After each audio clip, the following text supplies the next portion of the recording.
Guess what? We're back. We're back. Welcome back to the Game of Grow podcast. It's episode number 26 of the most dangerous business podcast in the world. All right, so it's been an eventful week. They're all eventful. So what happened? Nikela and I went to New York, visited home. On Wednesday, we had the Black Tech Matters panel in Brooklyn. I was a panelist. Really enjoyed the event. Thank you guys for having me.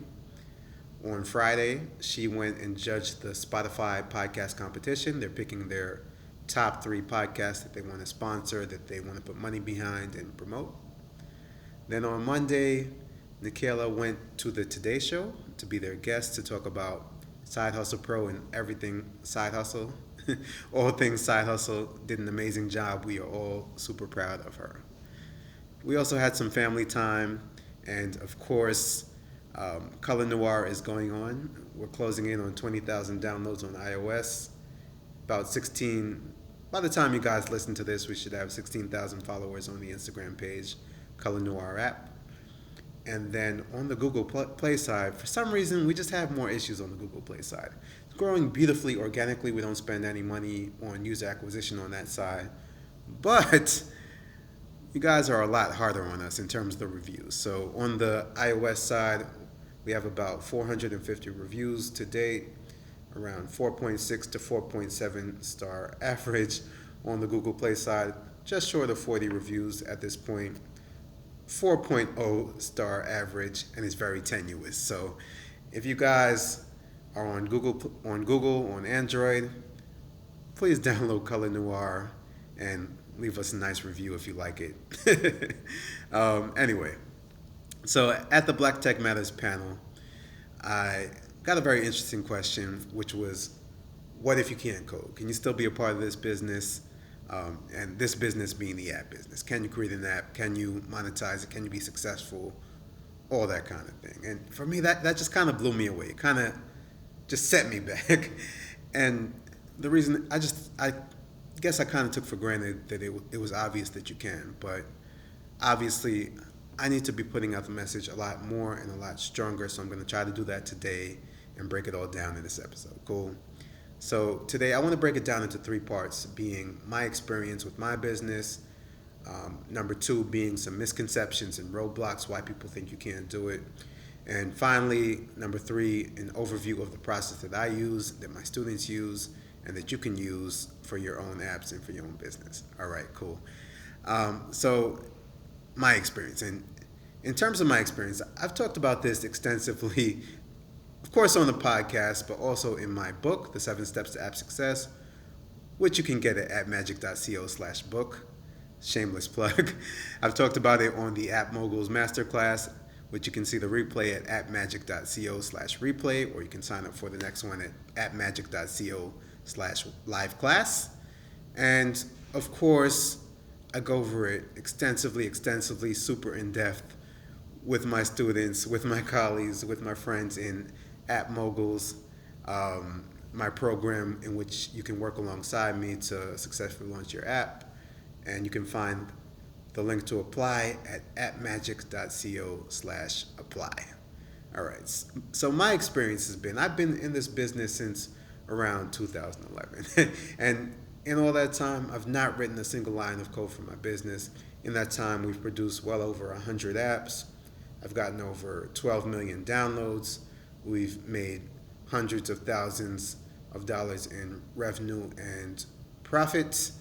Had apps go to the top 10 in the App Store, top 50, top 100 in the App Store. We now have this current app that's doing very well, thousands of downloads, hundreds of reviews. People are sharing it all over Instagram and all over Facebook.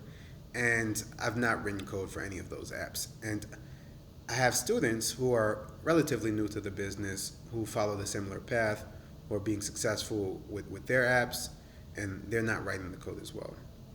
Now, this is not to knock writing code. I think it's a very useful skill. It's a useful way of thinking. In the past life, that was my job. I wrote a lot of code, and I really enjoyed it, but it's just something that I kind of moved away from. So I'm just letting you know that it's not a prerequisite to be successful in this business. I know a lot of people that are successful, that do code, as well as people that are successful that don't code. But I will tell you that doesn't mean that you don't need to work. There's still, what I do in my business, I focus on the business side. I focus on the strategy, on the marketing, on the monetization, and I really work hard on that. So there are a lot of people that can code and that can't code, that don't have success in this business, because they don't know how to actually market the thing. They don't know how to cater to figure out what people want and how to cater to that and how to adjust. And these are things that you need to focus on and to work on in order to be successful. All right, so why do people think that, what are the misconceptions? What are these obstacles and roadblocks to why people think that you can't succeed if you can't code? So I think that there are probably three main ones. Maybe there are more, but we're going to go over three today, cool? So the first one, people think that you need to learn to code, and they think that it's just going to be a difficult thing. And the truth is, yeah, if you want to learn to code and you don't know how to code right now, you can do it. It definitely is going to take you some time. It's not going to happen in 3 weeks, 6 weeks. It's going to take you time to get good, to get world class. But it's not actually something that you need to do. There are other ways to go about it. You can definitely hire. You can also partner with somebody who can do it. So you do need the skill of coding on your team, but you don't necessarily need to be the one to do it. Now, suppose you accept that premise and you say, fine, I'm going to hire or going to partner. The objections that sometimes come up then are that it's going to be too expensive, or that developers could steal my idea. In terms of being too expensive, that's absolutely not true. So I recommend that when my students are starting out, that they spend $1,000 to $2,000 or less on their first app. I prefer them to spend less, and the max I would recommend is up to $5,000. And yeah, in order for you to do that, there's not every single kind of app that you can design. Some are too complex and they're going to cost you too much money. But if you keep the scope of the idea, scope of what you're trying to do relatively simple, you can definitely pull it off. And also, if you rely on techniques like using sites like freelancer.com or upwork.com is probably my favorite, that can definitely bring the cost down, as well as you can do things like buying existing source code. So what that means is people have developed source code for various kinds of programs and apps. You can purchase the source code, and it just kind of gives you a head start. It's going to save you a lot of time, save you a lot of cost.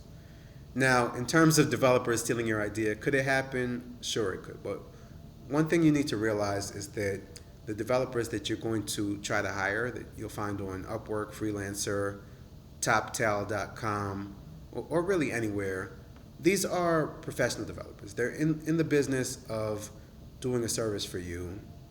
They want to develop code, and they want to get paid for it. If they were to go around stealing everybody's code, then word's going to get out. The internet is very connected, and they're not going to have a good business for a long time. So for anybody that's been around for a decent amount of time, they have good reviews on these sites, they have good references, it's probably not going to be a problem. Now, of course, there can be bad apples in any profession, but it's just not the majority of people, and most of the time this is just not going to be your problem. All right, so now that we've talked about that, let me give you the quick overview of my process. And of course, guys, this is all in the book at magic.co/book.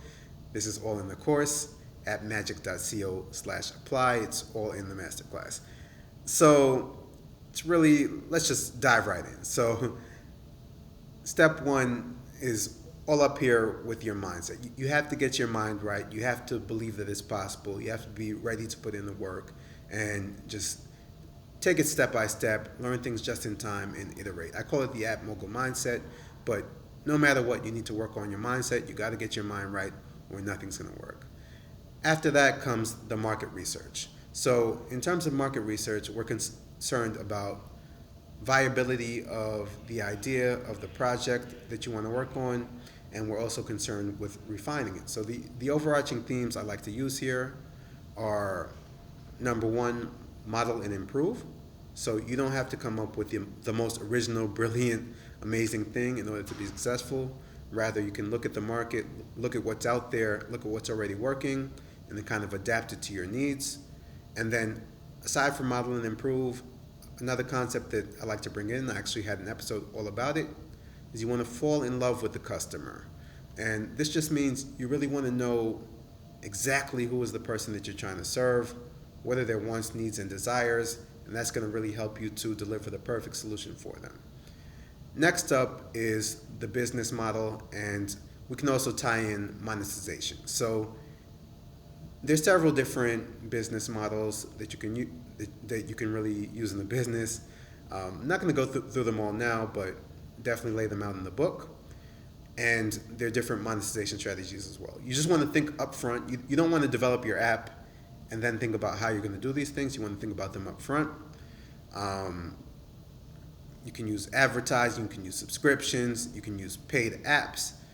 Maybe your strategy is to grow your app portfolio and then you want to sell it off after the fact. Maybe you want to use, maybe you want to do influencer deals. There are lots of different things you can do. Next step, you want to think about what is your marketing strategy. Next after that, you're going to need to build your team. As I mentioned, you can hire on Upwork.com, Freelancer.com, TopTal.com. You can go ahead and find a co-founder if you want to do some networking, technical co-founder. Then finally, the final step is that you want to just execute and build your app. So it's a really simple process. I just laid it out. Mindset, market research, business model, monetization, marketing, build your team, and then build the app. But then really, after you build the app, when you finally get it onto the store, that's when the fun really begins. So at that point, a lot of people think you build your app, you get it on the store, you set it, forget it, you're good. That's not the game. So after that, you want to observe what happens with your app. You want to get feedback from the market. You want to take in that feedback, and then you want to iterate. And that's going to be kind of a loop that you continue to follow and follow and follow, pretty much in perpetuity. That's how you do business. All right, guys, so I hope you enjoyed that. If you did, if you want to take it further, the next step is probably going to be either the book at magic.co/book. You can check out the App Moguls Masterclass at magic.co/replay. Or if you're ready, take that step, jump in at magic.co/apply, and you can apply for the App Moguls Accelerator program. All right, guys, hope you enjoyed. I'll see you guys back here real soon on the Game of Grow podcast. Doesn't matter where you start. Are you willing to take that challenge and grow? And guys, make sure you subscribe, rate, review, 8 stars, 10 stars only. Tell a friend, tell that friend to tell a friend. And I'll see you guys back here real soon. DJ, drop that beat and take us out.